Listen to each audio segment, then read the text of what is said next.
Donc pour cette édition, nous avons la joie d'accueillir Yann Lopez, qui est maraîcher dans le Limousin, qui va nous parler un peu de sa méthode révolutionnaire de non-travail du sol. Et Yann, ça fait un petit moment qu'on se connaît maintenant. Et à l'époque, c'était très marrant parce que il avait traversé une crise qui va peut-être nous raconter d'ailleurs au niveau de son installation. Non. Et il avait envoyé des emails un peu comme des bouteilles à la mer. Et moi, j'ai vu passer cet email, et ça m'avait semblé passionnant. J'en avais parlé aux copains qui n'avaient pas rebondi, j'avais relancé. Puis finalement, on a invité Yann pour une formation qui s'est avérée absolument géniale. J'invite tout le monde à la suivre, vraiment. Et on l'a invité depuis à 17 reprises. Et tu vas en donner une la semaine prochaine à Villefertile.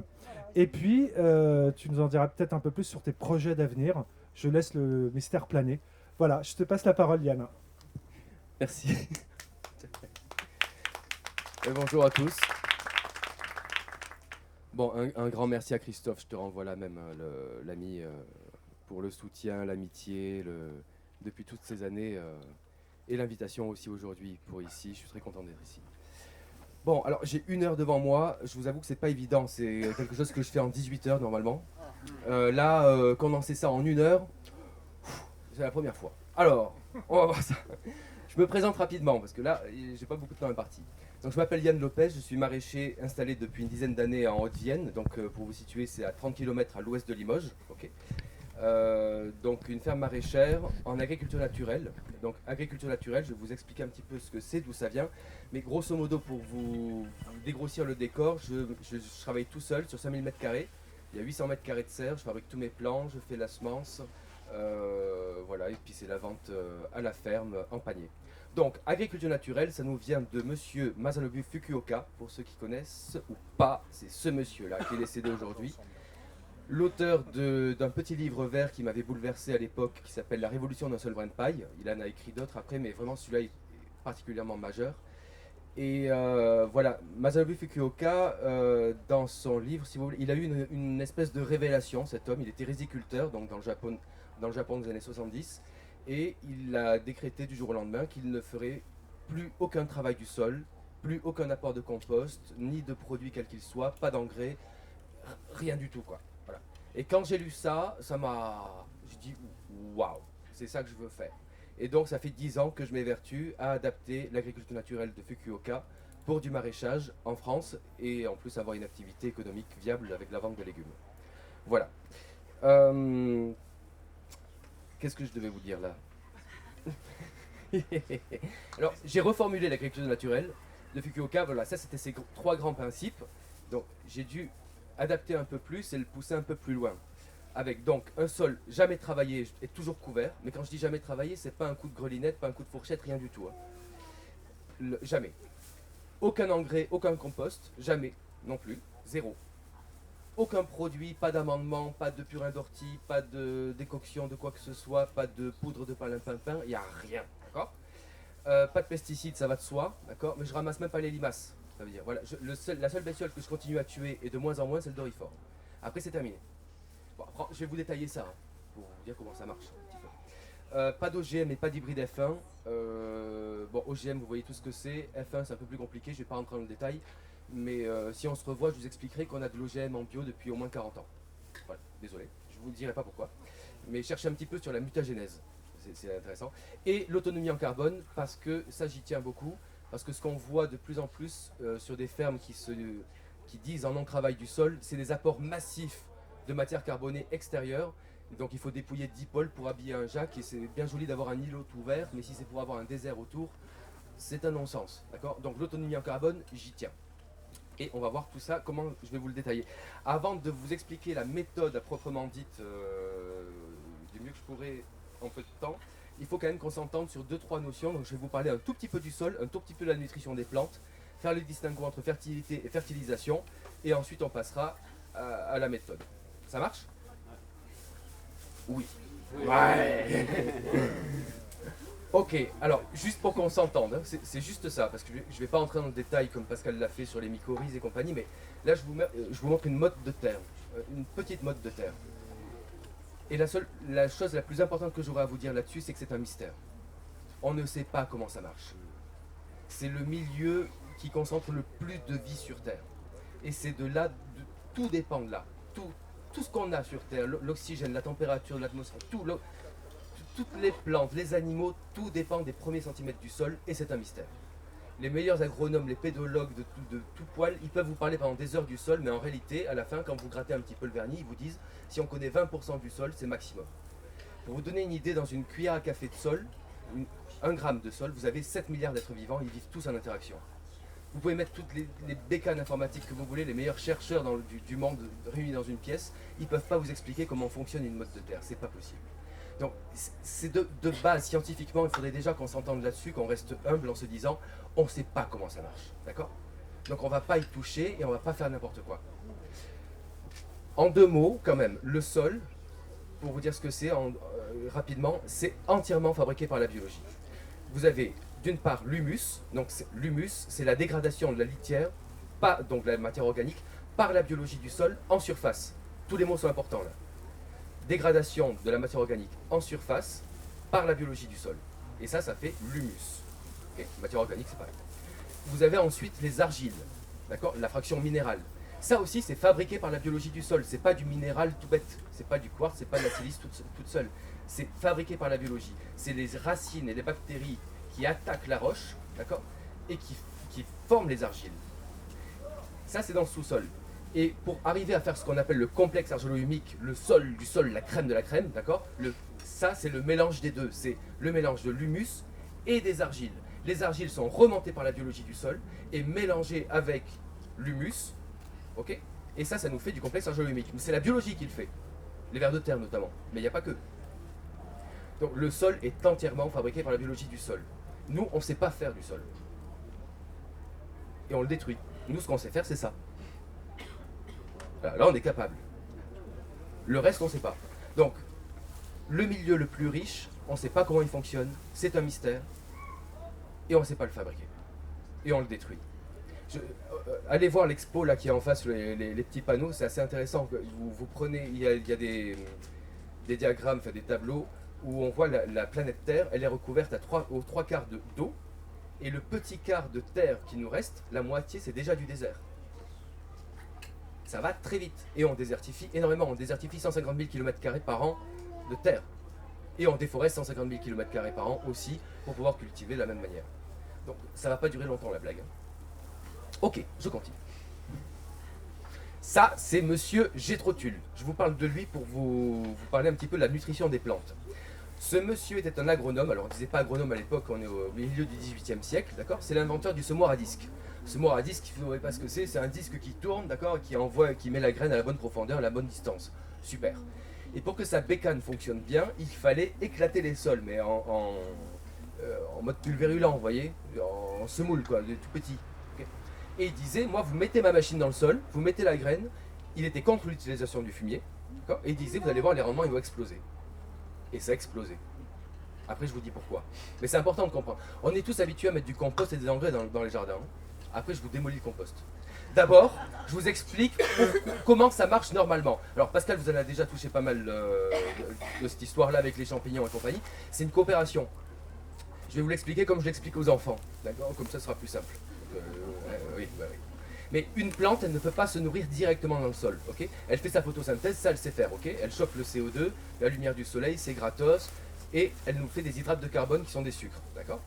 Et ensuite, ça, elle va les échanger donc avec les bactéries et les champignons, comme Pascal le racontait. Okay, imaginez un restaurant, le restaurant des plantes. La plante, elle a besoin de magnésium, de fer, d'aluminium, de fer, de cadmium, que sais-je. Il y en a 34 éléments atomiques et elle ne peut pas y aller toute seule. Elle ne sait pas faire. Donc elle va au restaurant, elle va au restaurant de la minéralisation. Okay, donc là, c'est rempli de bactéries et de champignons.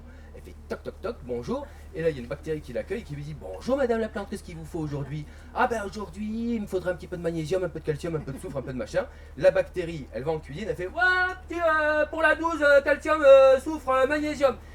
En cuisine, ça minéralise, ok? Eux, ils savent faire. Ils vont se retrouver devant de longues chaînes carbonées. Ils vont dire, ok, le calcium, tu vas là, le magnésium, tu vas là, le fer, tu vas là. Ils lui servent ça sur un plateau et lui disent, voilà madame la plante. Et la plante, elle dit, mais combien je te dois? Elle dit, l'autre, bah, tu me dois 4 hydrates de carbone. Elle dit, quand même, ça a vachement augmenté. Bah oui, c'est l'inflation, tout ça. Voilà. Ok, ça, c'est le truc normal. Il n'y a pas de fuite, ok? Et donc, c'est la plante qui fait de l'élevage, pour vous l'imaginer un petit peu. Et les animaux et les champignons, parce que les champignons ne sont pas des animaux, ni des plantes d'ailleurs, c'est autre chose. Et eux, ils font un jardin. Okay, Et ça va ensemble. Bon. Nous, on ne fait pas ça. Dans notre agriculture, dans nos jardins, vous avez vu, on met de l'engrais aux plantes. Pourquoi? Le premier truc qu'on fait quand on veut faire un jardin, c'est qu'on va travailler le sol. Parce qu'on se dit, bah ouais, mais l'herbe, elle nous ennuie, puis c'est comme ça qu'on sait faire. Alors, on travaille le sol. Donc, qu'est-ce qu'on fait le premier truc qui se passe, c'est que la biologie, elle dégage. Plus de biologie. Si on n'a plus de biologie, on n'a plus de fabrication du sol. Donc tout le système se casse la gueule, je ne vous fais pas le détail, hein, mais c'est une catastrophe. Hein. L'eau qui rentre plus dans les sols, la lixiviation, la lessivation, enfin tout fout le camp. C'est pour ça qu'on a des inondations, c'est pour ça qu'on a des manques d'eau aussi. Hein. C'est juste à cause du sol et de l'agriculture. Bon bref, je vous passe les détails. La plante, quand on a travaillé le sol et que la biologie est à dégager, on veut qu'elle pousse. Qu'est-ce qu'on fait? On lui met de l'engrais. D'accord? Et l'engrais, ça va la nourrir directement en intraveineuse. Donc elle va pousser. Je reviens juste une minute sur Gétro-Tulle qui disait, vous explosez les sols, vous dégagez tout, vous mettez ma petite machine et ça pousse. Pourquoi? Il a fait ça sur des sols qui étaient bourrés de matière organique. Il y avait un gros capital, c'est des sols qui n'avaient pas été touchés depuis des lustres. Quand vous faites travail du sol, apport d'oxygène, vous faites dégager toute la biologie, obscurité, oxygène, température, bah c'est un festival de bactéries. T'as tous les champignons qui dégagent, les bactéries se développent 20 fois plus vite que les champignons. Tout le monde s'en va, tout le monde est minéralisé, et les bactéries minéralisatrices, qu'est-ce qu'elles font? Elles minéralisent. Donc elles vont minéraliser toute la matière organique du sol, et la plante, c'est comme si vous lui mettez une intraveineuse avec un entonnoir, elle est obligée de manger. Donc elle pousse, c'est super. Et ça fait des beaux jardins, tout verts et très productifs. Mais pour moi, ça, c'est pas des beaux jardins. Pour moi, ça, c'est un désert. Parce que la biologie, elle dégage. Donc là, je voudrais juste vous faire le distinguo, c'est juste entre nous, hein, entre fertilité et fertilisation. Fertilité, c'est ce que j'appellerais un sol avec de la biologie, nourri au carbone, parce que c'est ça qu'elle mange principalement, d'accord? Et c'est la biologie qui va nourrir la plante avec les échanges d'hydrates de carbone, ok? La fertilisation, c'est quand on a fait dégager toute la biologie du sol et qu'on nourrit la plante en intraveineuse. Ok? Bien. Donc, fertilité, c'est autonome. Fertilisation, la plante, elle dépend de nos apports. Et les engrais, il y a beaucoup de problèmes avec les engrais. Alors, engrais, compost, purin d'ortie, urine, les mamies compostées, c'est pareil. Hein. Tout ça, c'est de l'engrais. Okay, et là, on a pas mal de soucis avec ça. Donc là, je vous démolis le compost. Ne lisez pas les diapos, ça sert à rien. Non, vraiment. Vous faites un tas de compost. Ok, donc on vous dit, vous mettez du brun, du vert, du brun, du vert, du brun, du vert, du brun, du vert. Le brun, c'est pour le carbone. Le vert, c'est pour l'azote. D'accord? Vous faites un gros tas. Qu'est-ce qui fait le tas? Il dégonfle. Qu'est-ce qui est parti? Le carbone, la nourriture principale de la biologie du sol. Pas mal. Qu'est-ce qui vous reste dans votre gros tas là, qui a envoyé du CO2, qui a lixivié les éléments, donc qui a pollué la nappe aussi au passage? Vous avez beaucoup d'azote, vous avez plus du tout de carbone, et vous avez une armée de bactéries minéralisatrices en plein festival. Tu ramènes ça sur ton sol de jardin, tu le mets là-dedans, le ver de terre et le champignon, quand ils te voient arriver, ils disent quoi? Non, quel con! Il n'y a rien à bouffer pour eux, ils vont dégager parce que c'est bourré de bactéries. Donc premier problème, c'est ça. Déjà, la biologie, elle dégage. Les champignons, ils dégagent. Ensuite, la plante, elle est nourrie directement en intraveineuse. Elle n'est pas folle, la plante. On vous disait tout à l'heure que la plante, elle nourrit les champignons et les bactéries en hydrate de carbone. En fait, c'est 30% de sa photosynthèse pour nourrir la biologie du sol. Si la plante, elle est nourrie en intraveineuse, elle n'a plus besoin de donner les hydrates de carbone. Hein. Elle les garde. C'est pour ça qu'elle pousse plus déjà. Mais la biologie, elle dégage, parce qu'elle a plus d'hydrates de carbone. Donc, dès que vous mettez de l'engrais, la biologie, elle s'en va. Ensuite, il a fallu déshabiller Paul pour habiller Jacques, et en général, c'est un rapport de 10 pour 1, ça je vous l'ai déjà dit, donc ça roule pas non plus, d'accord? Le coût énergétique, intéressant quand même quand on rentre en contraction énergétique, ce serait bien d'en causer. Parce que, bon, le compost, il faut le broyer, il faut le déplacer, il faut l'épandre, il faut le machin, ça roule pas non plus. La minéralisation de la matière organique des sols, c'est qu'une fois que vous avez mis beaucoup de bactéries minéralisatrices dans votre sol, une fois qu'elles ont dégradé tout votre compost et votre engrais, qu'est-ce qu'elles font les bactéries? Elles ne veulent pas crever. Donc elles vont continuer à attaquer votre capital de matière organique. Donc plus vous mettez d'engrais, plus vous attaquez le capital de matière organique des sols. Voilà. Ensuite, une plante qui est nourrie en intraveineuse, quand elle n'a plus besoin de faire copain avec les champignons et les bactéries tout autour, elle fait un tout petit système racinaire de rien du tout. Et franchement, faites le test un jour. Vous mettez une tomate, un pied de tomate dans un sol vivant avec de la bactérie, du champignon et compagnie, et vous ne lui mettez aucun engrais. Vous la déracinez à la fin de la saison, vous allez voir le système racinaire que ça fait. Vous mettez la même chose dans le compost des toilettes secs. La tomate, elle pousse à vue d'œil. Mais alors putain, vous avez ça de racine. Il n'y a rien du tout. Donc là, ça commence à poser problème pour l'apport en nutriments. Donc ça nous fait des plantes qui sont carencées. Et ensuite, elles ne sont pas du tout associées avec des champignons. Et les champignons, 90% des maladies des plantes sont des maladies cryptogamiques. Donc le champignon, il assure la santé de la plante, la nutrition, mais aussi la maladie. Donc une plante nourrie aux engrais, elle a toutes les chances de tomber malade. Et quand elle tombe malade, on va la traiter au fongicide. Et alors là, c'est le cercle vicieux, ça s'arrête jamais. Dès qu'on met un fongicide sur le sol, la biologie, elle dégage encore plus. Et en avant, et en avant. C'est bon, vous voyez? Ok. Et le besoin en eau, ça je vous ai pas dit, c'est qu'une plante, quand elle est directement en contact avec les engrais pour elle c'est du sel. Donc ça brûle. Quand vous allez au bar et vous demandez une bière, vous avez vu insidieusement, là, le barman il vous met un petit truc de cacahuètes. Hein? Là, tu manges les cacahuètes, et quand tu as fini ton bol de cacahuètes, tu n'avais pas prévu, tu dis une deuxième. Bon, la plante c'est pareil. Vous lui mettez de l'engrais, elle consomme 3 fois plus d'eau. Donc les engrais, non. Compost, c'est pareil. Juste, je vous le mets entre parenthèses comme ça parce que je vous détruis le compost. Le compost, la seule utilisation que je vois intelligente du compost, c'est de faire des vrais composts avec des vraies montées en température, d'accord, avec des actinomycètes qui vont détruire les bactéries minéralisatrices, d'accord, pour garder quelques champignons, pour réensemencer les sols désertiques. C'est tout. À part ça, zéro. Si c'est du compost pour nourrir les plantes, c'est non. On va nourrir la biologie du sol avec du carbone. Et pas du carbone qui nous vient d'ailleurs. Ok, maintenant que j'ai dit ça, tiens, je parle vite du coup. Hein. Waouh. Ok, mais du coup, comment on fait? Parce que on dit voilà, sol jamais travaillé, toujours couvert, pas d'engrais, pas de compost, pas d'amendement, pas de poudre de pain. Si vous faites ça comme ça d'entrée, ça pousse pas. Moi, c'était l'os que j'avais au début, en me disant ben, Fukuoka c'est génial, sauf que lui il cultivait du riz et de l'orge, et il avait un grand verger avec une bande de hippies qui récoltait à sa place. Bon, lui il était dans une rizière avec du trèfle blanc au fond, donc il faisait pas pousser du légume, et il pouvait. Enfin, c'était un système tout à fait différent. Pour faire pousser du légume, c'est pas la même. Donc là, j'étais sur un os, je me disais, il manque un pilier à mon système là pour pouvoir faire pousser du légume en France et en vivre, mais tout en respectant les lois biologiques du sol. Et ce qui manquait, c'était les couverts végétaux. Les couverts végétaux, ça a été développé aux États-Unis, au Brésil et maintenant plus en Argentine, d'accord. Là-bas, ils ont dû arrêter de travailler les sols parce que c'était des sols bien trop fragiles au Brésil notamment, et il a fallu cultiver sur des couverts de végétaux vivants. Donc c'est de là que ça vient. Donc un couvert végétal, c'est ça.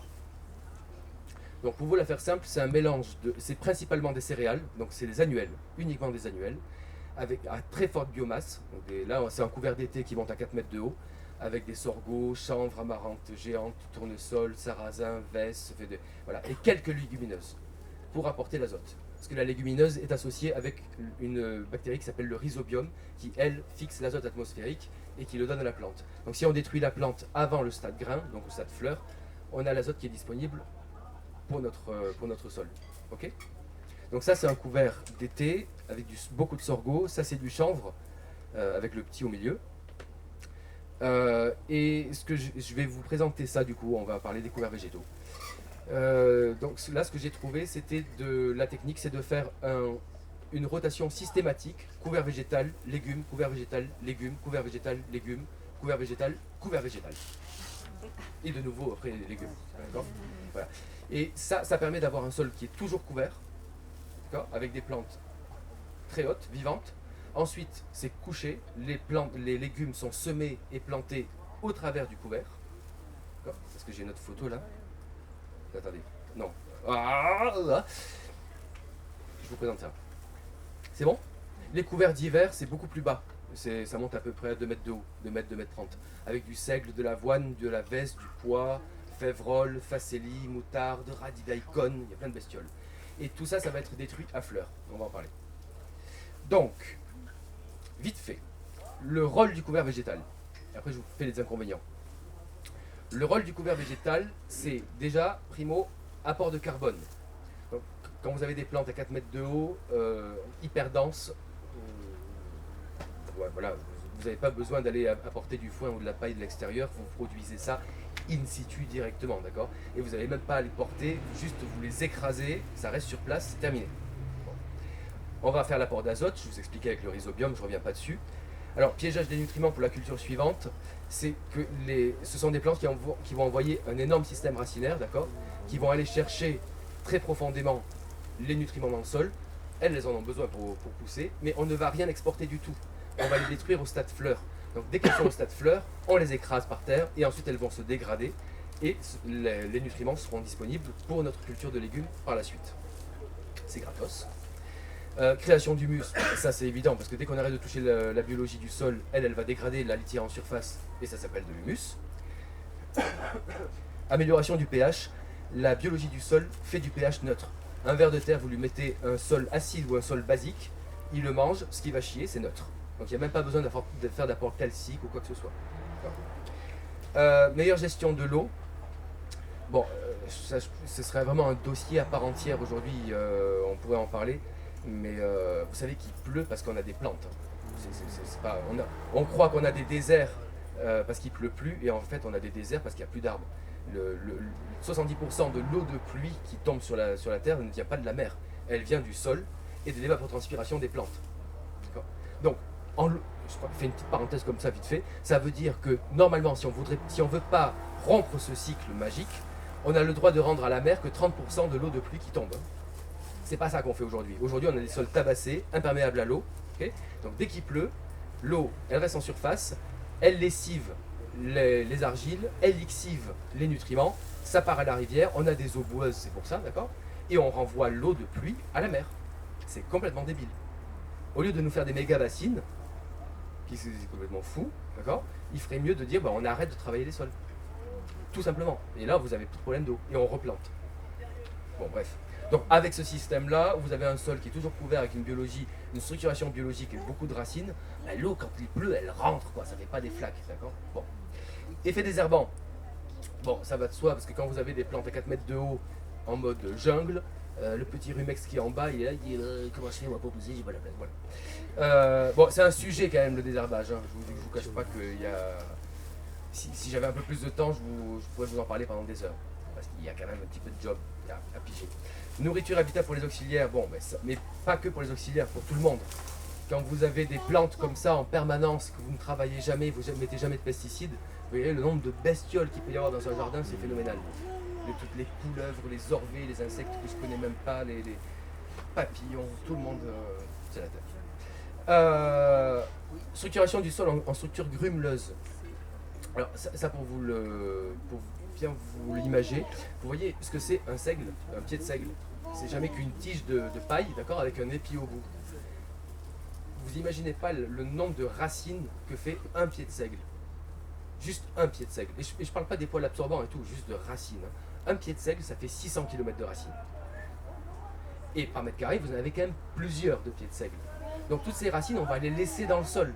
Okay, on ne va pas couper les couverts végétaux, on va juste les écraser en surface. Les racines, elles restent dedans, elles vont être mangées par la biologie du sol. Vous savez ce que fait la biologie du sol, hein? Il y en a un qui mange, il chie, ce qui est chié, c'est remangé par l'un, rechier, remanger, rechier, remanger, rechier, c'est ça un sol, hein, c'est un tas de merde. Hein. Okay, bon. Mais tout ça, vous voyez bien qu'à la fin, ça vous fait une structure grumeleuse, c'est du couscous, comme dit Claude Bourguignon, vous voyez. Bon. Diversité biologique, je ne reviens pas dessus, c'est évident. Moins de mécanisation et de fuel. Alors, si c'est pour de l'agriculture, c'est beaucoup moins de fuel. Moi, ma consommation de fuel à l'année, si c'est 4 ou 5 litres, c'est maximum. Le tracteur, il sort 2 jours par an pour écraser les couverts, c'est tout. Mais pour les grands agriculteurs en céréaliers, ça marche aussi parce qu'il n'y a plus d'outils qui rentrent dans le sol pour le travailler. Et c'est ça qui consomme beaucoup de chevaux et de force mécanique, d'accord. Donc là, vous avez juste des rouleaux à tirer, vous allez en voir un après, donc c'est beaucoup plus cool. Et vous, en tant que jardinier, c'est à la cool, hein, parce qu'on ne va pas buter les poireaux, on ne va pas travailler le sol, le dos cassé sur la houe, la grelinette c'est fini, c'est cool. Bon, en maraîchage, c'est pas cool du tout, hein. C'est beaucoup plus de boulot. Mais en jardinage, oui. Pas ou peu d'intrants, mais en fait non, il n'y en a pas. Et c'est beau, franchement, c'est beau. Un couvert végétal à fleurs, c'est beau. Je vous fais vite fait les inconvénients. Et si je parle trop vite, après ça va pas le faire. Ça va, vous savez? Ouais, c'est bien, c'est bien. Ça fait une demi-heure déjà, donc remarque. Non, j'ai encore plein de choses à dire. Inconvénients. Pareil, c'est des sujets sur lesquels il faudrait vraiment s'attarder énormément, mais c'est au moins pour vous ouvrir les mirettes. Les difficultés techniques, il n'y a pas d'outils pour ce système-là. Okay, il n'y a pas de semoir, il y a très peu d'expérience, il n'y a pas de recul. Il faut adapter à chaque fois à son contexte pédoclimatique, à son terroir, à sa manière de faire, à ce qu'on veut cultiver. Donc c'est à chacun après d'expérimenter. Okay, et pour l'agriculture, ça devient très compliqué, parce que là on veut des systèmes efficaces avec des objectifs, c'est plus compliqué. La gestion des ravageurs, alors là on dit que c'est ravageurs, si on se connaissait un peu plus, je vous dirais que ce n'est pas des ravageurs, d'accord, mais bon, pour l'instant ça en est.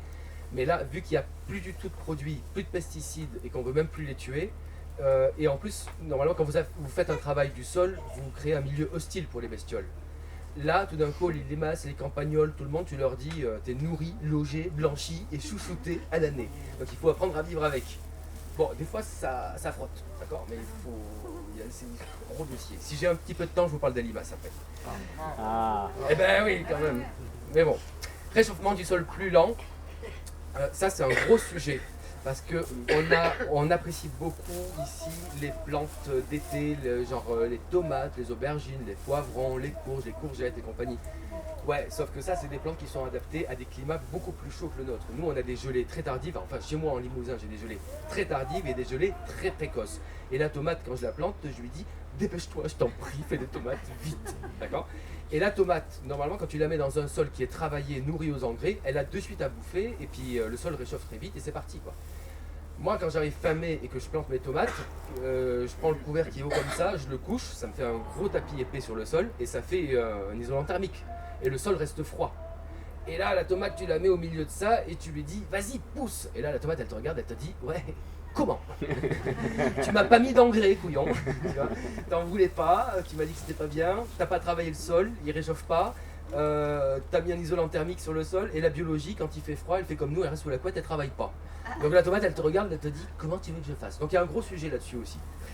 La gestion de l'enherbement, c'est aussi un sujet parce que le travail du sol, c'est un outil de désherbage. Quand on scalpe le sol en permanence, c'est pour désherber. Là, quand on arrête de travailler le sol, on n'a plus des annuels qui poussent et qui sont faciles à désherber, on va devoir se discuter avec des vivaces. Ah, c'est pas les mêmes. Donc là, il faudra revenir. La structure du sol qui est parfois longue à en remettre en route, je vous le dis vite fait, chez moi quand j'ai démarré c'était un sol pourri, labouré, surpâturé, vous pouvez difficilement faire pire. Et comme je voulais rien mettre dessus, et que la priorité c'était de relancer la biologie du sol avant d'avoir une production. Et du coup ça m'a pris 2 ans de faire couvert végétal sur couvert végétal sur couvert végétal pour régénérer le sol. Donc concrètement c'est semis à la volée. Le couvert il pousse, alors les premiers ils n'étaient pas 4 mètres, hein, ils étaient là. Et le deuxième couvert, je semais à la volée dans le couvert encore haut. Ensuite j'écrasais le précédent et l'autre il poussait au travers. Et au bout de 2 ans, ma foi, j'ai eu des sorgho à 3 mètres de haut. Et là j'ai dit, bon si un sorgho il peut faire 3 mètres de haut, peut-être que ma laitue elle sera vendable. Voilà. Donc au bout de 2 ans c'est ce que j'ai fait. Mais vous voyez, là ça vaut le coup pour vous aujourd'hui d'arrêter de produire des légumes, d'arrêter de faire du jardin, d'accord, et de faire du sol. Donc de faire des couverts végétaux. Pour remettre en route la biologie, relancer la fertilité, voir un petit peu comment ça se passe, parce que vous avez encore des magasins et des maraîchers assez sympas pour vous faire des légumes pas chers. Donc profitez-en, faites du sol. Mais ça pour un maraîcher c'est plus compliqué, vous voyez, quand il est déjà installé, il a déjà sa commercialisation de fait, il a déjà ses prêts à la banque et compagnie, son parc de matériel. Quand tu lui dis, écoute, t'arrêtes tout, et pendant 2 ans, tu manges pas, tu fais rien, et le banquier, tu lui fais... Le maraîcher, il te dit, ouais, t'es sympa, mais ça peut pas marcher comme ça, et c'est vrai. Ouais, bon, voilà, c'est des enjeux économiques qui sont parfois difficiles à concilier avec les expérimentations qui sont longues en maraîchage et en jardinage. Pression sociale, bon, je passe. Non, mais oui, quand même, parce que faire pousser du chanvre à 4 mètres de haut, ça passe pas partout, si tu veux.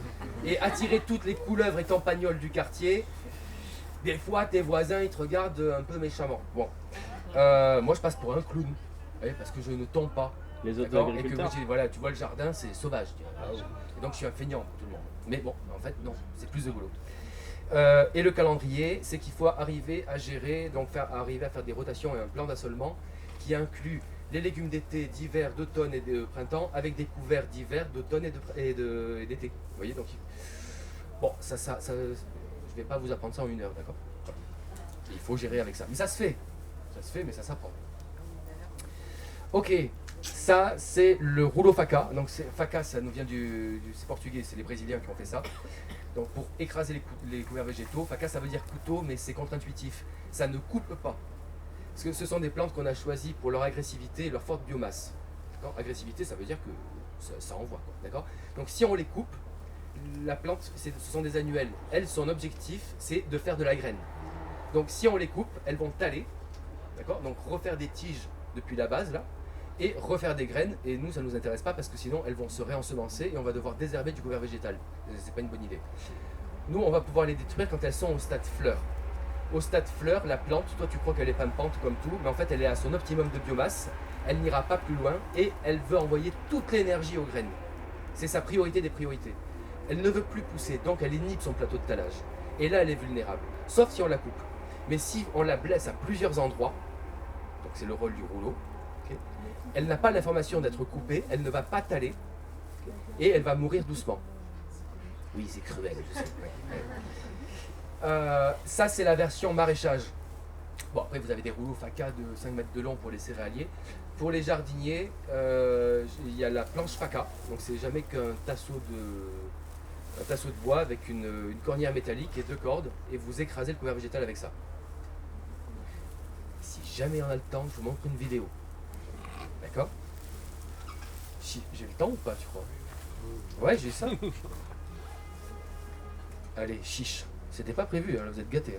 Hein. Waouh, ouais. Attention, par contre, je sais pas faire 2 choses en même temps. C'est-à-dire utiliser la souris et... Ouais.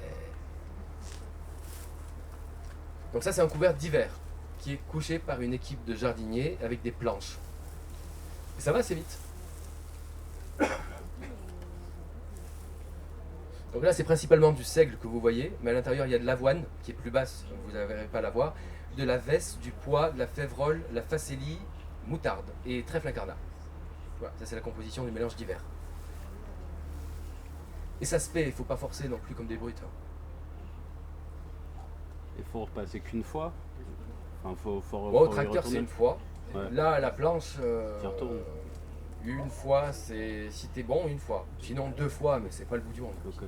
Hey, vous avez, là, le job, ça a été juste de semer des graines à la volée.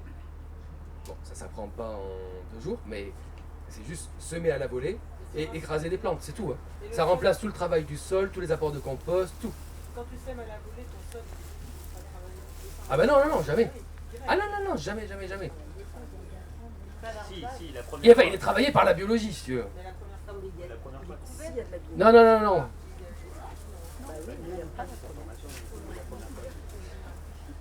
On continue, Ori, on s'amuse.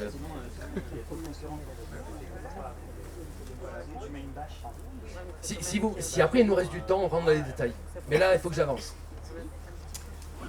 Ok, donc là vous voyez un couvert couché à peu près l'épaisseur que ça peut être. Et donc on va venir semer et planter au travers. J'espère que je vous expliquerai ça. Tac, tac, tac. Oui, ma foi, on y va. Hein. Bon, la destruction, je vous l'ai dit. Le semis à la volée. Le semis à la volée, en fait, je peux vous l'expliquer. C'est, on va faire simple. Hein, pour l'instant, on est dans la situation où on est déjà dans la rotation couvert, légumes, couvert, légumes, couvert, légumes, couvert, légumes. Okay, vous avez votre champ de patates, tomates, ce que vous voulez de légumes. Vous finissez la saison, donc vous vous retrouvez fin septembre, début octobre. Alors, vous déracinez pas les légumes, hein, vous les coupez à la base. Okay. Si le sol a toujours été couvert en permanence avec la biologie, normalement vous avez un grumeleux de surface. Vous n'avez pas de croûte de battance comme si quand il est nu. Okay. Donc là vous avez ça, donc vous vous retrouvez avec une espèce de mulch quoi. Enfin, tu vois, ça pourrait être ça sur le sol quoi. D'accord. Mais c'est du légume coupé en morceaux. Okay. Et vous avez le résidu du couvert précédent aussi, c'est de la paille. Hein. Donc vous vous retrouvez là-dessus, vous prenez votre mélange de graines de couvert végétal, vous semez à la volée, mais il faut que ce soit super sec. C'est important. Sinon, les graines vont se coller aux résidus de culture et aux pailles. Nous, on veut que ça touche le sol. Donc, vous semez ça à la volée, donc en pluie, quoi. Enfin, il ne faut pas faire des gros bouquets comme ça marche pas. Non, en pluie, en demi-cercle. Vous semez ça, et ensuite, avec un croc, vous secouez les pailles en agitant un petit peu les fesses comme ça. Alors, il y a un coup à prendre. Hein. Et les graines tombent au sol. Et donc, elles se retrouvent au sol. Il y a ou une pluie ou un arrosage, et c'est parti. Et voilà, c'est tout. C'est bon? Et ben voilà. Le premier soumis à la volée. Le quoi? Le tout premier. Le premier, eh ben bon, ouais, d'accord. Bon. Ouais, ça fait... Le premier. Non, après, oui. oui. Si vous voulez commencer, si vous voulez, ou vous avez un sol qui est déjà mal foutu, travaillé, c'est ce qu'on a en général, vous privez pas, vous le retravaillez une dernière fois. Voilà, c'est le plus simple. Et vous semez votre couvert végétal et c'est terminé, vous ne touchez plus jamais au sol. Okay. Ou alors vous avez une belle prairie, et c'est l'unique cas, une belle prairie, ça veut dire avec une belle diversité d'espèces, avec déjà de la biologie dans le sol. Et là, ça serait trop dommage de travailler ce sol-là et de détruire la biologie, parce que là, vous allez faire un grand pas en arrière. Donc là, pour détruire une prairie, il n'y a pas 10 000 solutions, parce que les légumes ne poussent pas sur les prairies, d'accord, ça ne roule pas. Le seul truc qu'il y a, il n'y a pas 10 000 méthodes, c'est ou le brûlis, le Roundup, le travail du sol, ou la bâche. Et j'ai choisi la bâche. Mais c'est une fois dans ta vie, tu bâches le sol, c'est pas cool, ça fait sûrement des microplastiques qui se baladent, ça fait ça empêche les échanges gazeux. Je sais, c'est pas top, mais c'est mieux que tout le reste. Voilà. Alors, je vous présente vite fait comment est-ce qu'on fait pour planter et semer des légumes dans ce couvert végétal, parce que c'est pas forcément évident. Je vous présente le plus compliqué, là où je me suis pris le plus la tête, c'est la carotte. Pour arriver à faire un semis de carotte dans du couvert végétal costaud, parce que là il s'agit de, vous pouvez pas faire ça en pépinière, parce que la petite racine de la carotte, c'est la carotte, donc elle c'est forcément en direct. Donc il faut reproduire ce que ferait un semoir direct sous couvert, ce que font les Brésiliens, sauf que nous on ne peut pas, parce que c'est des semoirs à 150 000 € pour des céréaliers. Voilà, donc on n'y touche pas. Donc là on va le faire à la main. Donc il s'agit de trancher le couvert, d'accord, bon, de l'écarter, de semer, de plomber. Voilà, ça ressemble à ça. Alors j'ai tout essayé, je vous passe les détails après la tronçonneuse, la disqueuse, le taille-haie, ça ne marche pas. Là où j'en suis arrivé, c'est à la machette. Donc, bah oui. Donc, il faut savoir aiguiser une machette, il faut avoir une bonne machette avec 60 cm de lame, d'accord, et puis 10 cm de garde pour avoir un effet de levier. On tranche le couvert, on écarte et on sème au milieu de la carotte. Si j'ai le temps, j'ai le temps encore? Oh là là là là, encore une vidéo? Les tontons m'accoudent de la... Machette. Dans du couvert d'hiver, donc on est en juin. Le couvert a été couché fin mai. Alors, il faut tirer un cordeau pour tailler droit, et le jeu c'est de ne pas couper le cordeau. On va faire des concours. Bon, vous voyez l'idée quoi. Ouais. D'accord? Sur combien de mètres linéaires?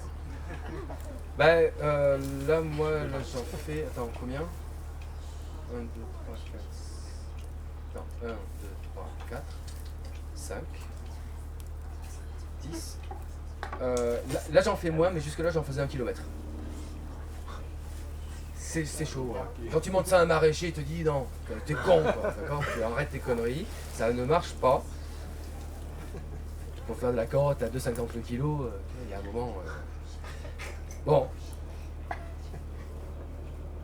Ouais, vous voyez à peu près à quoi ça ressemble? Ok. Après, je vous montre une autre... je passe. Je vous montre une autre chose importante. C'est l'ourlet. Il faut faire un ourlet pour écarter le couvert. Juste pour les carottes.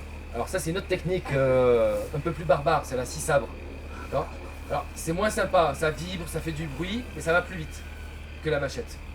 Avec une lame en bois, pour le bois, comme ça roule. Mais voilà, c'est ça que je voulais vous montrer, c'est l'ourlet. On ourle le couvert et on va pouvoir semer au milieu.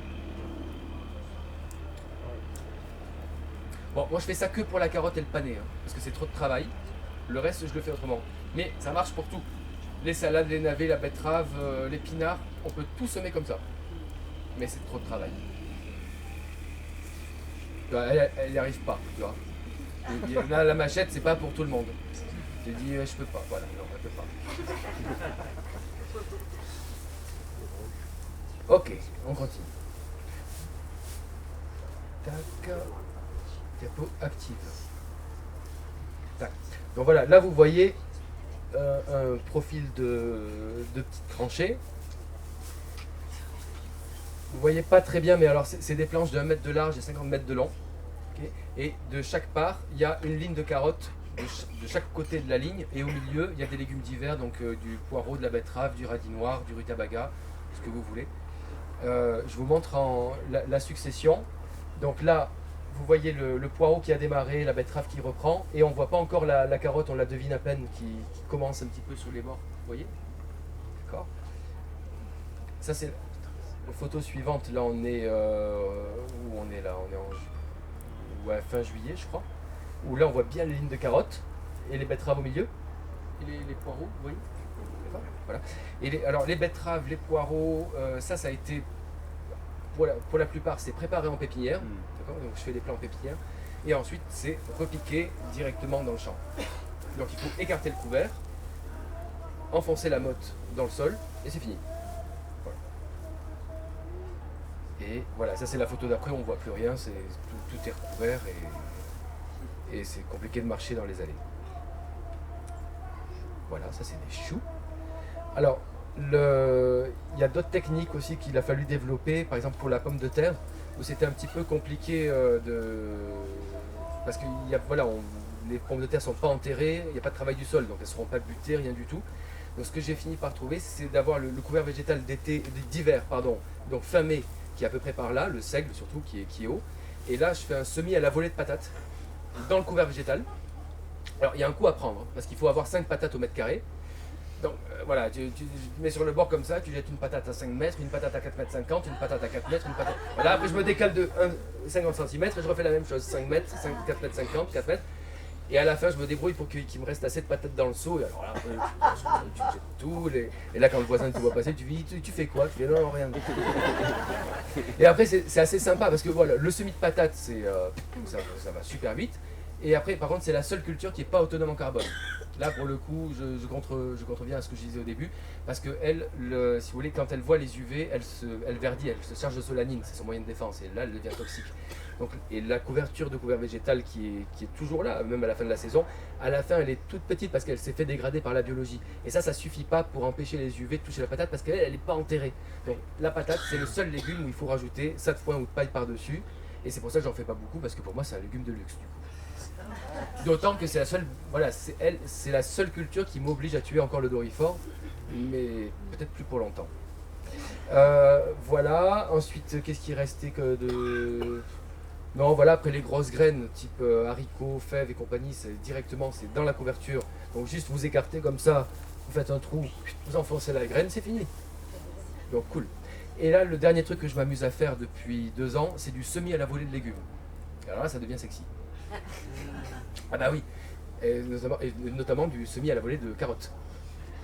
Alors pour le coup, je m'amuse parce que la carotte, la petite nantaise, là j'avais essayé avec ça, parce que ça fait des années que je cherche pour la carotte, tu vois, et pas que pour tout le monde, pour tous les légumes. Et la petite carotte nantaise sympa, elle n'a pas la force de traverser des couverts épais comme ça, tu vois, elle n'y arrive pas. Par contre, il y a des carottes fourragères. Vous voyez, les jaunes du Double, les violettes, les blanches des Vosges, et ça tabasse bien, quoi, parce que c'est fourragé. Et elles ont assez de force pour arriver à traverser les couverts. Mais elles sont pas assez goûtues, au niveau texture, c'est pas sympa, c'est fibreux. Donc là, je m'amuse à croiser une variété de nantaise avec plusieurs variétés de nantaise, avec plusieurs variétés fourragères. Donc ça devient de la semence population, quoi, de carottes. Il y a un pool génétique de ouf. Et je sème ça à la volée dans le couvert végétal. Donc le couvert végétal, il est couché. J'attends qu'il sèche, justement pour pas que les graines se collent dessus. Je fais le semis au travers. De nouveau, je redanse la lambada avec les fesses, avec le croc pour remuer les pailles. Ça tombe au sol. Et ensuite, il faut arroser, c'est reparti. Et ça marche très bien pour le rutabaga, pour le radis noir, la betterave, l'épinard, le navet. J'en suis où là? Ouais, c'est ça, et la carotte. Bon, c'est en phase d'expérimentation et il faut faire sa semence pour faire ça. Du coup, je me suis mis à faire ma semence aussi. Parce qu'il faut des grandes quantités de graines pour s'amuser. Parce que tu prends pas un sachet à 20 € pour faire hop, c'est fini. Non. Mais du coup, c'est hyper intéressant aussi de faire sa semence. Parce que les plantes ont une capacité d'adaptation au contexte pédoclimatique incroyable. Vous savez, la génétique d'une plante, c'est beaucoup plus complexe que nous. Parce qu'elles, elles sont sur place, et quand il fait chaud, elles peuvent pas te dire, ah bah tiens, je vais me mettre à l'ombre, tu vois. Elles doivent rester en place. Donc, elles ont un gros bagage génétique qu'elles réveillent par rapport au contexte où elles se trouvent, et elles donnent l'information à leur descendance. Donc, ça va assez vite, en quelques années, on adapte très facilement des plantes à son contexte pédoclimatique et à son système culturel. Moi, toutes les graines que je peux acheter dans le commerce, elles sont issues des sols travaillés, nourris aux engrais, aux pesticides, même en bio. Donc ça ne m'intéresse pas. Et là, du coup, je peux me retrouver avec des plantes qui s'adaptent très vite au jardin. Et j'ai plein de semences. Ça prend beaucoup de temps, non? Ça te prend beaucoup de temps. Une vie. Ouais, Ah ouais. non, au niveau des semences, faire ses Ah, propres semences. faire sa semence. Ah, c'est du taf, ouais. Ouais, c'est du Ah ouais. Là, je voulais pas y toucher, hein. Mais bon, voilà. Écoutez, voilà. Putain, j'ai bientôt fini, quoi. Ça va? C'est bien parce que j'ai commencé à poil à demi. Ah, c'est Les bien. limaces, ouais. Bah oui, les Attends, non. Oui, voilà, justement. Un mot. Non, mais non, j'ai encore trois trucs à finir. Non. Ok.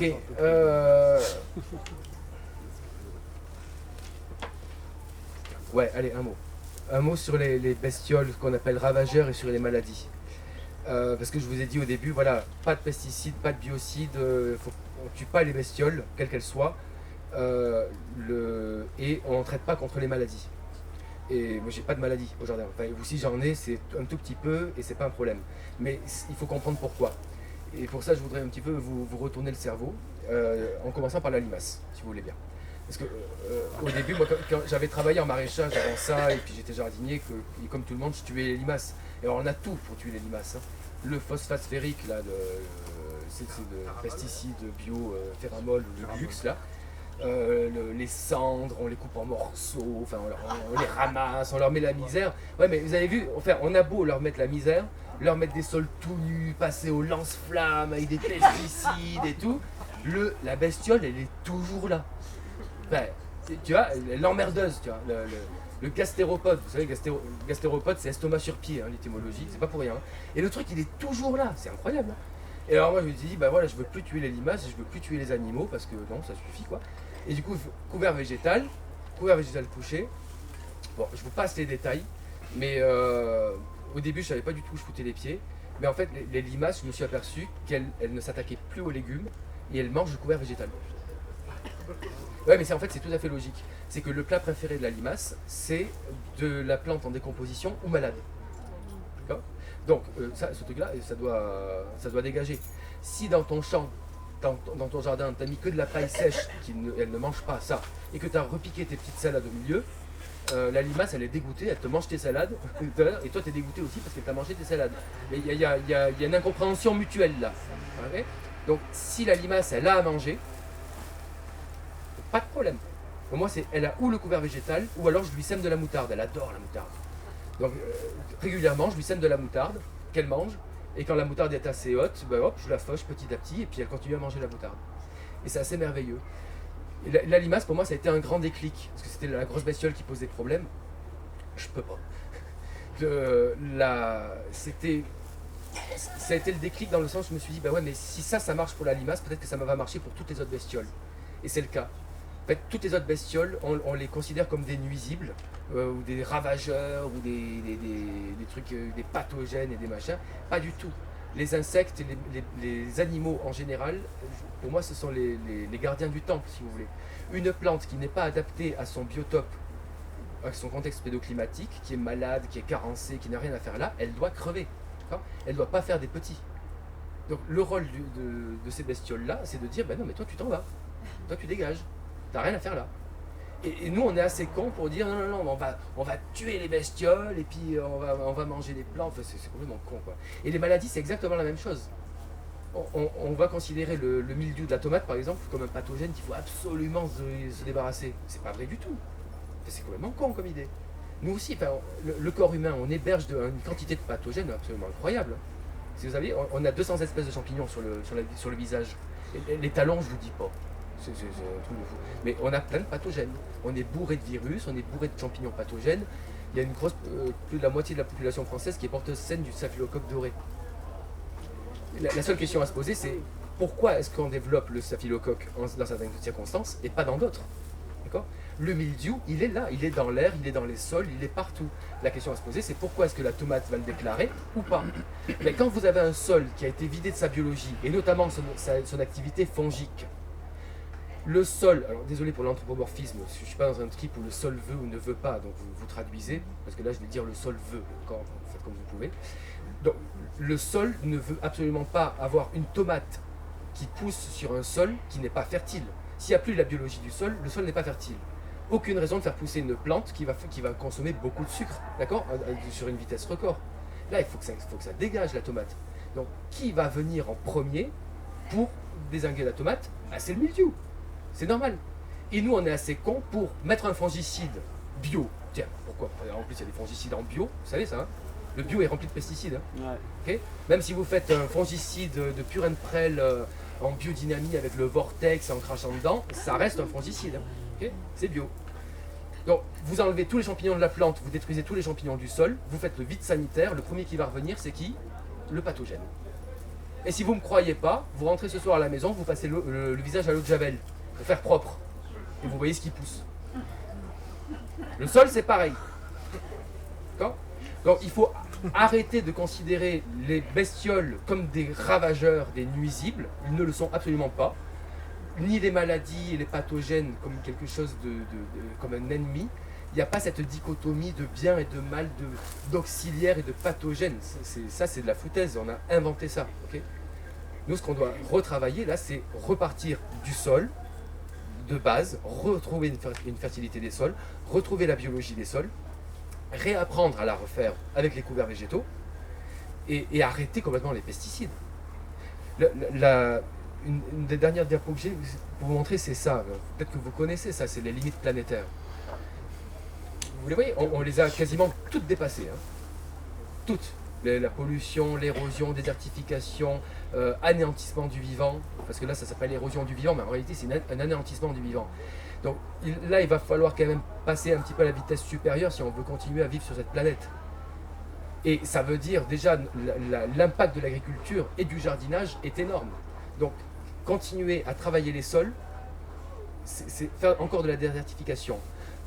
Et si on travaille les sols, ça veut dire qu'on ne fait plus rentrer l'eau dans les sols et que du coup on n'a plus de flotte et qu'on va continuer à utiliser des engrais avec tout ce que je vous ai décrit tout à l'heure et on va continuer à utiliser des pesticides et tous les ides et toutes les compagnies et on va détruire toute la biologie, tout le vivant. Ça continue. Donc ça devient impératif de retrouver un mode d'agriculture et de jardinage qui respecte les lois biologiques. Et à part ce que je vous ai décrit là, de non-travail du sol, arrêt total des pesticides, de tous les produits, de tous les amendements, et faire des couverts végétaux, je ne vois pas autre chose. Et le broyat, le carbone? Non plus, parce que tu dépouilles Paul pour habiller Jacques. Non, et en plus ça va... c'est Non, sur place. non plus, ça reste sous l'arbre. Il faut des plantes vivantes pour nourrir la biologie. Sinon tu vas nourrir une biologie, ça profite. Ça marche pas, il faut de la plante vivante. Et la lasagne? Non plus. Non. Rien du tout. Et un dernier mot quand même avant de conclure. Juste 1 minute, 2 minutes. Moi, perso, je ne crois plus du tout à ce que le monde agricole puisse changer. C'est pas possible. Les agriculteurs, qu'ils soient conventionnels, bio, biodynamiques, ce que vous voulez, avec des pratiques plus ou moins vertueuses, ils sont comme ça, d'accord? Aujourd'hui, chaque année, il y a 10 000 fermes qui mettent la clé sous la porte en France. La moyenne d'âge des agriculteurs en France, c'est plus de 50 ans. Donc à partir de maintenant, tout de suite, on rentre dans une hémorragie de paysans en France. Et ce que font les fermes, c'est qu'elles deviennent de plus en plus grosses et on part sur des modèles agro-industriels. Et les petits paysans, les AMAP et compagnie, c'est peanuts, c'est que dalle. D'accord? On nous en parle beaucoup, dans nos milieux, on le voit beaucoup, on a l'impression qu'il y a un renouveau. C'est pas vrai. Là, c'est l'hémorragie. Et le monde agricole ne peut pas faire ça. Moi, je ne demande pas aux maraîchers d'arrêter de travailler les sols, d'arrêter d'utiliser du terreau parce que ça détruit les tourbières, d'arrêter les insecticides, les pesticides, les fongicides. C'est pas possible. Moi, je travaille comme ça depuis 10 ans, je me crève le cul en réalité. D'accord? Et c'est pas, je ne connais pas de plus beau métier, mais je ne connais pas de métier plus dur qui gagne si peu. Donc, vous ne pouvez pas demander ça au monde agricole. C'est pas vrai. La seule solution que je vois, c'est que chacun refasse son jardin. Mais pas en ville, parce que l'agriculture urbaine, c'est une chimère. Vous nourrirez jamais la population parisienne avec ça. Fukuoka, un truc que j'aimais beaucoup, Fukuoka, il disait arrêtez de trouver des solutions aux problèmes, parce que vous allez encore recréer des problèmes, arrêtez de créer des problèmes tout court. Donc la ville, c'est le problème. Si vous voulez. C'est complètement énergivore, il faut se tirer d'ici. Il y a besoin de monde dans les campagnes, on a besoin de neurones, on a besoin de bras. Donc vous venez, ça va être compliqué, mais il faut refaire son jardin et retrouver le lien avec le vivant et l'autonomie alimentaire des territoires. Je vois que ça. Et non, mais attends, c'est pas fini, c'est pas fini. C'était bien parlé. Et encore une dernière chose, parce que sinon je n'aurais pas dit l'essentiel. Voilà, ça c'est une phrase de Fukuoka. Il dit: quand on a compris qu'on perd joie et bonheur dans l'effort de les posséder, l'essentiel de l'agriculture sauvage est réalisé. Ce qu'il appelait ça agriculture naturelle, agriculture sauvage ou agriculture du non-agir. Au choix, vous choisissez, mais c'est beaucoup plus compliqué à comprendre. Mais en réalité, c'est de ça qu'il s'agit. Pour moi, c'est le plus important, c'est pas de faire pousser des légumes. Je ne crois pas qu'on ait un souci technique en réalité. Je crois que le fond de notre problème, c'est notre lien, ou plutôt notre non-lien avec le vivant. De ce qu'on a appelé nature. Le mot nature est complètement fou. Hein. Le concept de nature, d'accord, ça ne devrait pas exister. Parce que si on nomme la nature, ça veut dire qu'on en est extrait. Et si on en est extrait, bah, libre à nous de la saccager ou de la protéger. Pour moi, c'est exactement pareil. C'est le même fond idéologique. Parce que la protéger contre qui? Eh bien oui, contre des gens. Donc ça ne va pas le faire non plus. L'idée pour moi, c'est vraiment de retrouver ce lien avec le vivant. Et le cadre technique de l'agriculture naturelle que je vous ai présenté là, pour moi, ça n'est qu'un cadre de friction. Quand vous vous retrouvez dans votre jardin et vous dites « Ok, j'arrête de travailler le sol, j'arrête de tuer les bestioles, j'arrête de considérer les maladies comme un ennemi », vous retrouvez votre juste place dans le vivant. Et en gros, pour moi, pour vous le faire en une phrase, pour moi, l'agriculture naturelle, c'est un processus de discrimination des rapports de domination. C'est arrêter d'entretenir des liens de domination et donc de séparation avec le reste du vivant, non humain et humain. Et ça, c'est l'agriculture naturelle. Et je vous remercie pour votre écoute.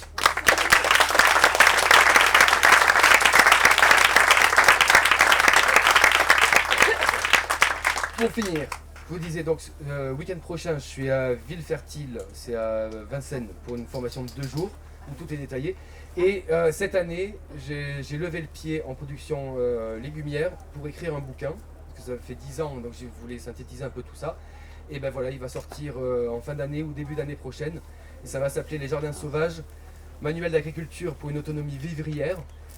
Vous trouvez tous les renseignements sur le site internet de la ferme qui s'appelle AMAP Les Jardins Sauvages.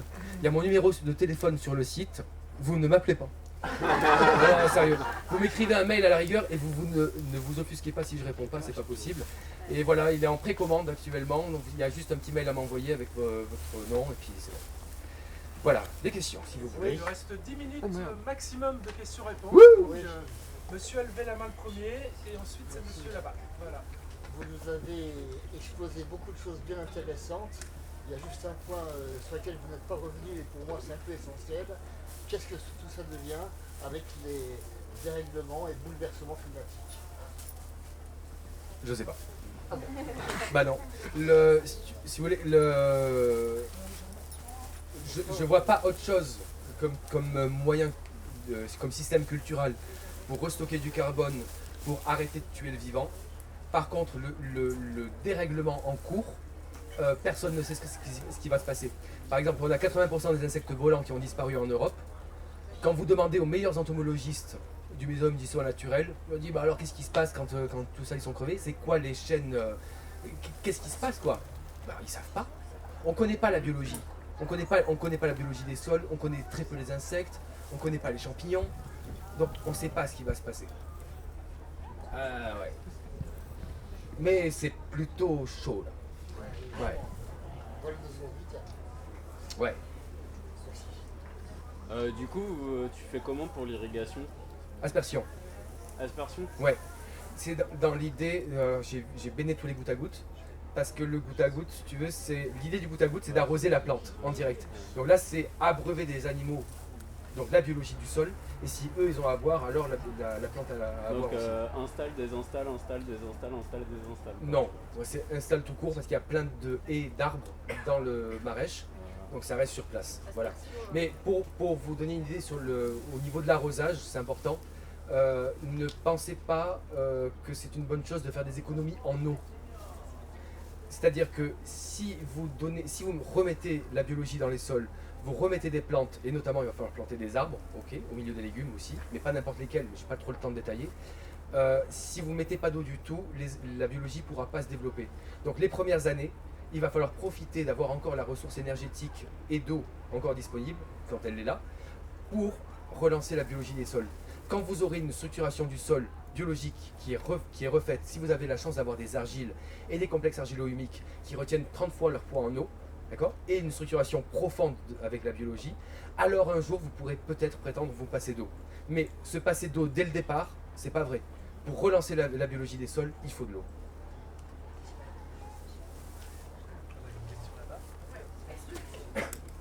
Oui, vas-y. Est-ce que tu fais du fruit, toi, ou des plantes un peu pérennes? Parce que j'ai l'impression que ça change un peu la dimension pour les ravageurs, enfin les insectes. Non, moi c'est idem. Alors il y a beaucoup d'arbres. Là j'en suis à 1500 plantés sur l'hectare. Et principalement avec les légumes. Donc les légumes ils tiennent sur 5000 m². Et ce que j'ai fait c'est une haie de vivaces tous les 10 mètres. Et c'est très chargé. Donc là j'ai les plantes médicinales, les vivaces, les arbustes, les petits fruits, les arbres, plus ou moins grands. Voilà, ça c'est tous les 10 mètres. Et après il y a le grand verger avec les... Il y a du fruitier, ouais, mais là pour l'instant je ne vends pas les fruits, c'est pour nous. Si, mais après il y a des pertes, hein, je te dis pas. Hein. Mais moi, si j'ai 20% de pertes, ça me va. Je trouve que c'est ok. Globalement, je pense qu'on a quand même moins de problèmes d'insectes et de ravageurs quand tu es sur des plantes annuelles, quand tu es sur des plantes pérennes. C'est là où c'est plus galère. Enfin, c'est ce que je sais. D'accord. Mais moi, pour le coup, les arbres se portent bien et ça roule. Ouais. C'est plutôt dans les fruits, est-ce que tu as Ouais, les fruitiers, ouais. Ouais, ça va. Sur les variétés locales, j'imagine, non? Ouais, pour la plupart, oui. Une question là-bas. Ouais. Dans ton livre, est-ce que tu donnes la liste des apports végétaux été, hiver ou c'est un Ah, peu tout est détaillé. La composition, les pourcentages, comment faire son propre pourcentage. Il y a même comment faire un plan de culture. Tout détaillé avec le calendrier, semaine par semaine de tous les légumes. Tout. Pour info, justement, le plan de culture là, qui est dans le bouquin, je me suis amusé à faire un plan de culture avec ça, avec les couverts végétaux, tout, avec les haies de vivaces. Et pour nourrir une famille de 4 personnes qui mangent du légume matin, midi et soir et même la nuit en cas d'insomnie. Ouais. Mais ça tient sur 400 m². Passe-pied compris, tout. Hein, pour 4 personnes. Donc c'est 100 m² par personne pour manger du légume toute l'année, tout le temps. Ça le fait. Tu as expliqué comment gérer les limaces pour les campagnols. Comment ça se passe? Ah, le campagnol, c'est un autre sujet. Mais moi, je les gère pas. Je les laisse. Ils font leur vie. Ils bouffent quand même pas mal de choses, des fois. Mais là, il y a eu un gros pic après l'installation où ça arrêtait pas de pulluler partout et avec des grosses pertes. Maintenant, ça s'est régulé. J'imagine que c'est grâce aux chouettes qui sont hyper abondantes sur la ferme, les couleuvres, les martres, les fouines, le renard on est copain avec le renard. Voilà, un renard ça bouffe. Ouais, les chouettes aussi. Et du coup ça se tient.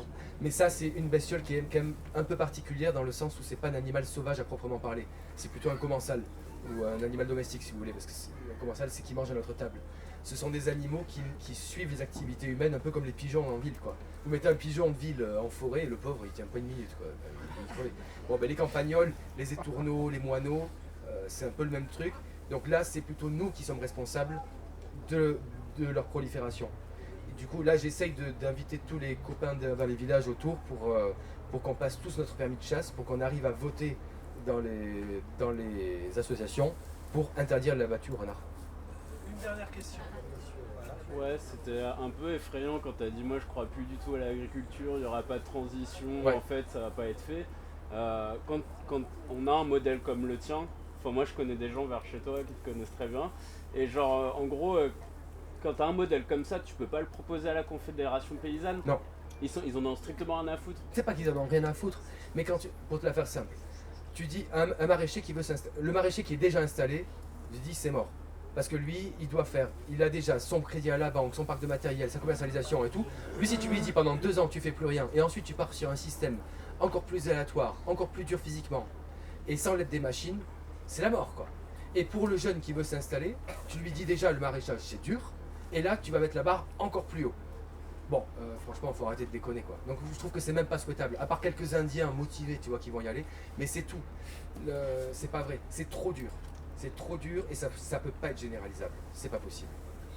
Le seul moyen que je vois, c'est où on fait une énorme révolution et on change tout, mais bon, ça, ma foi, il y a là. Hein. Mais sinon, vous qui êtes là, assis sur des bottes de paille, c'est faire son jardin. C'est le plus accessible. Parce que sinon, enfin, je veux dire, si tu te dis, ouais, je vais manger bio, je vais faire mon geste éco-responsable, c'est fini quoi. Tu fais pipi sous la douche et c'est réglé. Non, on arrête les conneries, on n'en est pas là du tout. D'accord ? Et le bio, ça solutionne que dalle. Hein. Le bio travaille les sols, pollue tout autant, fait autant de désertification et utilise tout autant de pesticides. Donc voilà, je ne dis pas que c'est moins bien ou mieux que le conventionnel, c'est pas le sujet, mais je veux dire par là que c'est absolument pas une solution. Ouais, il y a quand même des agriculteurs qui font du semi-couvert avec des machines. Ça, c'est les céréaliers. Ça, c'est les céréaliers, il y en a très très peu en Europe. C'est l'agriculture de conservation des sols.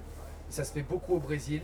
Mais ça reste dans des modèles agro-industriels avec de l'OGM, avec du Roundup, compagnie, pour la plupart. Sinon, il y a quelques trucs qui existent. La syntropie. La syntropie, c'est encore autre chose. Mais ça, si vous voulez voir ça, c'est super intéressant. Vous mettez agriculture de conservation et il y a des perles quand même, c'est vrai. Voilà. Ouais. Une dernière question, la toute dernière vraiment. Est-ce que sur des jardins horticoles, par exemple en ville, est-ce que c'est possible de mettre en place les couverts végétaux? Parce que souvent on a des plates-bandes saisonnières, mais par exemple on a eu les plantes d'été. Là on va passer directement aux chrysanthèmes, et puis après il va y avoir les plantes pour le printemps. Est-ce qu'il y a des modèles pour, par exemple, on a eu les estivales qui sont arrivés, essayer de faire changer une équipe d'espace vert et dire on va mettre un couvert et puis on passera... Ouais. Tu peux faire des couverts végétaux sur 5 mètres carrés. C'est pas un problème. Par exemple, ta plante annuelle d'été, ta fleur annuelle, je sais pas laquelle, tu vois, disons une. On s'en fout, n'importe laquelle. T'as une plante d'été qui pousse, à la fin de l'été, elle s'en va. Il y a un couvert d'hiver qui vient d'être implanté par la suite. Donc du seigle, avoine, trèfle incarnat, vesse, moutarde. Ce truc-là arrive à fleur fin mai, il est écrasé et tu peux remettre une plante d'été dedans.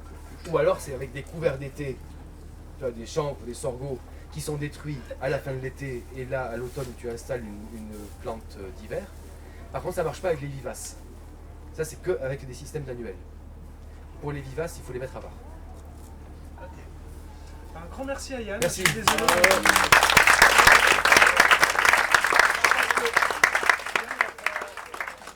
Yann reste encore sur le festival jusqu'à demain, donc vous aurez sans doute l'occasion de, peut-être pas tous vous sauter dessus au même moment, mais de discuter avec lui. Et puis on va enchaîner sur la prochaine conférence avec Maëlys Desrousseaux, avec qui je n'ai échangé que par mail, donc je ne sais pas si elle est présente. Maëlys Desrousseaux, qui est juriste et qui va faire une conférence sur le droit du sol. Bon, on va faire le